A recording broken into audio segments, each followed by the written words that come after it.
कैसे बियाह वाली हो जाता दिन पर दिन। अबे हमर उम्र नहीं के बियाह खाती बता। हम ना बियाह में तो क्या बियाही लेकिन मैं तोर भाई हो जाई तो करू एने तू मा तो न लात मा हम गाल तो खा गइल हैं।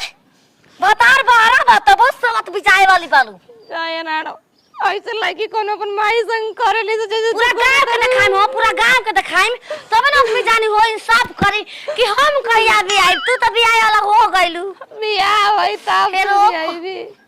ए मौसी देख ला हां देख ला छिनारी छियातरी बातरी तियातरी बाबू कटनी सवतिया बियाह वाली बियाह ई बकरी जाट ले कहतरी। अरे कहू तो कुछ केहू के छोड़ दे सब जे बेटा दे घर से बड़की माई होई बकरी माई ये या अबे मौसी रहली अबे बकरी माई हो गई। गोले गोले गोले गोले दोले राजा जी अरे चीनी में पानी जैसे घोले। कहां चल देता छिना हमारी इज्जत छोड़ दे नीमक को धर पर काहे गांव में घुमाओ तड़ी। इज्जत मार हर के पानी में बह गई ओ सावत वे कोई दाल काहे ने के खात बियाह जी तब दाल ना खाई दूध किन तब हम दाल ना खाई ना रे आ गई चलिए चल अच्छा रे चल क्या बा ए घर के बन मानुस लोग एक छत बतारी छियातारी केने बैठे चला रिया। अरे आराम जादी देख तारा के घर में केहू के झूठो तू चिल्लाता दी। हमारा डर से आदमी घर में ताला बहरी लगातला घर में रहेला 22 घर में हमके पक्का यकीन बा। ए खिलाड़ भौजी छिनार हो एकरा तार माई के एकरा देख चुपचाप घर चल बुचियो घरे चल देख तू काहे कि तोर माई हो का लीटर भी आईबू हैं मन दूधवा दूध बियाना आदमी के बच्चा बियाना तो दूध हो तो देबे करबू फेनुस फारम तो पूरा गांव बांटो के ना पड़िया सब तू कटेगा तो सब में बटेगा फेनुस कटेगा तो सब में हौ सतिया के भौजी हौ टकलवा के ऊ लील गोदरा ऐसे ऐसे चलेला ओकर माई बियाह वाली रहे फेनुस ना देला चल वो करे जानती कि बियाह कराम तो तारा विपत पर तुम बियाह बे ना करती कब ना बियाहती हो दादा करिया करा ले ना भी तू चल। अरे बियाह वाली बारी सासू माई हो छिनरो हो जरूर आई हो तो खा के फेनुस जई हो माई हो तू सब तेरे माई हो छिनार तोरे अपन माई है सौतेलियो बने तू तंची कदर कर तू अब ए हुडू करा के माई लाल झाड़ी देवी भाई हो समय ना केवन भिखारी हरे हम हई हमारा दुआरी पका उ तो हम हई अब अपना दुआर पाइल बा भोज भात नहीं खे वो के है तमका हे ने अच्छा चाची जोड़ुआ अरे तो हम में नहीं हमारा घर गाड़ियों नहीं कि देखो बियाह उम्र में देखो उम्र में ए बच्चा हमर उम्र नहीं खेले का होखे के तो उम्र बाबा की चच्चा 1.5 साल से बाना विदेश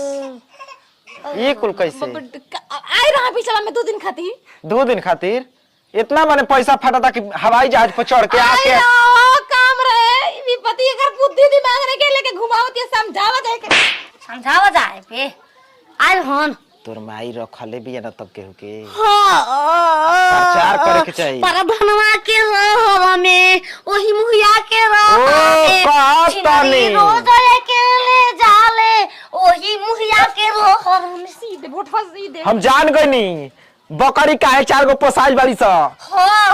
काहे घास काहे गड़ाता काहे पर धनवा के रह में हम ना जाई दे दिया ओही समझाओ के चाहिए हमारे लड़की के तू ओए में रहेला मुखिया कहे जा सरपंच कहे जा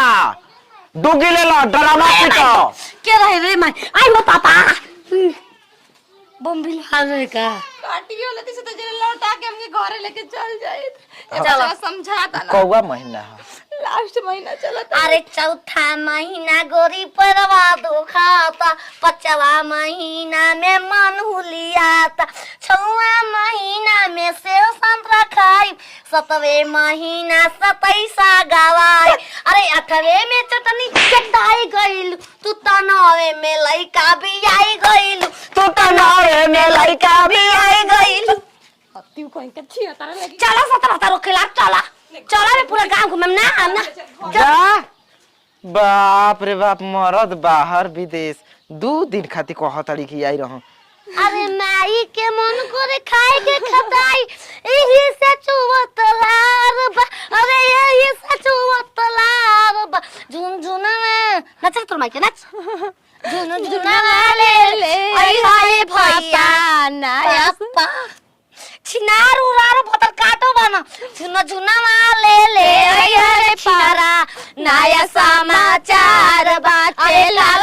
लाल बुखार बा, अरे उल्टी होखत बार बार, खेलना ले ले आई हाय रारो नया। अय अय अय अय अय या तोर मा क्या एक तो सौ तो ऐसा हालात में बनी ऊपर से ए के बा हो अब गांव में ए तू कौन बा कि ना देखैले हो ढीड़ हमार। ए पाहुन तेर कोंड बाबालू हो देखी नंबर 1 छी हतार है एकरा घर मत देखाओ। चल मोय गांव दिखाई ना तारा के दिखाई ना हो सबत आवरा तेर कुंड देख मरे के का गच तो तोरा देखा हम तो ही 2 लाख में हमारे दुकान बोलो का बात बा उनका देखा माई बियाह वाली बियाह ना पूरे तो बताती है माई बियाह वाली बियाह का बात कर तरू तब का आयो जतिया देखो तो हो ताती तू पेट से हो गई हो इधर दाव ते बहुत फूला था रानी मोय गांव तक लिया बेकार से टाइम ना ई लगा आराम यार जाना पहुंच के ता पहुंच जाई हो ताता तो विदेश लहेला अयो बराई के दिन बहरी गावे तू क्या करते थे हमारा टेंशन में हो गई ई लगा के टेंशन हो गइल पेट से हम भूवर भूवर बाल ले होली लगा के भूवर भूवर बाल ले होली लगा के बाले ततना तू गला तो तू पेट से होखे ना ना सब तुम्हारे तू लगे करे तो पेट है दूसरा के पेट है ना ओ दूसरा के पेट के गला भी से सुतर सच सच बता दो और के लूला घरे कुछ चला तू देखा तन तारा चलो ना चले कुछ कंफ्यूज लागता हमको तो थोता तो नहीं का खोटे के बसा आग पल थो दिन पैठा देबे तले 5000 रुपया तब पितवा नहालल ह अयो दादा एक घंटा में कोई नहीं एक घंटा में ये धंधा में तब तो पत्ता का में लाठा ठोकी ना तो कुछ थैले पिले थबू गांव बना तो हो नाक सुकुड़ा के सुपेन खावा बाय मा सुपेन खा एगो बात पूछी तले बुद्धि ई बताऊ लेबर मुझे दादा का थता दे पर माई पर हां 5-6 गो नती हुए नती ले देख ले बड़ा मर्द ले खेला ले सावती जमा ले रू मोय गाल बर्दाश्त करत आगे दे अंतस हो गई लेबर मजदूर हमारे पुखटल बना सा आ ये दादा थोप कोई के पेट थोड़ा सा पुला जा में थोहल दवाला तू बिना पेट दे थोल ए दवाला बबुआ हाय कपड़ा खोसवा के कहते चल पूरा गांव दिखाओ के बियाह होली तू बानी आ थई बात बा हां ए पागल के तो मजबूर बनी और कुत्ता देख कली दा कुछ कर अब का सोगा लड़का भी आगो ले जा फैनुस खाए अबे दू खेला सब खेला ओए ले हमर घरे जग पगली चला दू हम तारा के अबे गोरवा हाथ बांध के धक धक धक पूरा बाल्टी भरम फालम पले दिया दू आय फालम पर देली फालम डेली फालम पर अपना फालम पर लेके जाए मुंगरी फार्म पर लो बात तो है तारा के गिफ्ट हां दू थला से पेट देखता थोल दे तो थादी बिया तैयार छी रे हमारा होई का ले हदरी लगाई बबे ता